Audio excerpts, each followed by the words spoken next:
空调可以说是一项天才的发明，如果没有空调，这个夏天注定是煎熬的。今天我们就来讲讲空调的工作原理。氟利昂是空调中必备的制冷剂，它是一种氟、氯和碳元素的化合物，常温下为气体，低温加压下为液体。而氟利昂制冷的原理就是蒸发吸热。我们在高温下会出很多的汗，皮肤表面的这些汗水蒸发后就能够吸收热量，从而降低自身的温度。空调就是使用氟利昂作为制冷剂来实现制冷的效果。压缩机和制冷器放置在空调外机中，蒸发器和膨胀阀则是放置在室内机器中。首先，常温下的氟利昂通过压缩机的压缩变成高温气体。如今市面上的空调压缩机基本采用的都是涡轮压缩机。在涡轮压缩机中有2个涡轮，一个涡轮是固定的，另外一个涡轮则是可以滚动的。当氟利昂进入压缩机后，会随着滚动的涡轮不断的挤压，可以让氟利昂气体压缩得更充分，随后便从中间的漩涡中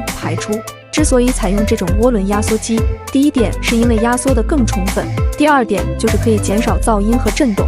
压缩后的高温氟利昂会进入到冷凝器。所谓的冷凝器就是我们常见的空调外机大扇叶。大扇叶在电机的作用下不断的旋转，在风力的不断吹拂下，从而达到冷却的效果。冷却后的氟利昂会变成液体，虽然在对氟利昂进行了冷凝，但是液体下的氟利昂的温度还是很高。此时高温高压的氟利昂液体就会进入到膨胀阀，膨胀阀中狭窄的空间能够减少液体氟利昂的压力，从而温度也会急剧下降。在膨胀阀的上方同时还连接着显热存储器，显热存储器位于蒸发器的出口处，它的作用是可以随时的检测温度。当膨胀阀检测到显热存储器的温度过高时，就可以调节阀芯向下，从而释放更多的氟利昂。当膨胀阀检测到显热存储器温度过低时，就可以调节阀芯向上，从而释放少量的氟利昂。因此，膨胀阀也是空调温度的调节装置。制冷器通过膨胀阀后进入到蒸发器，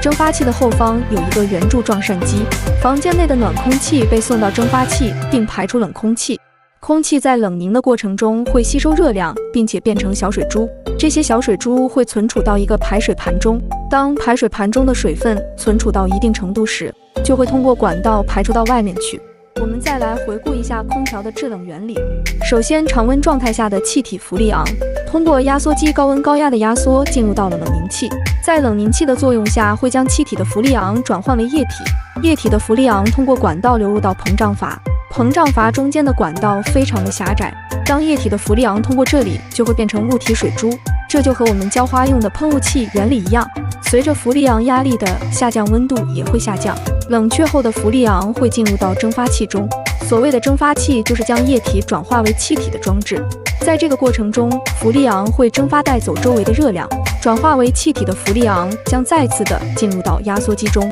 以此反反复复，从而达到制冷的效果。这就是空调的构造及工作原理。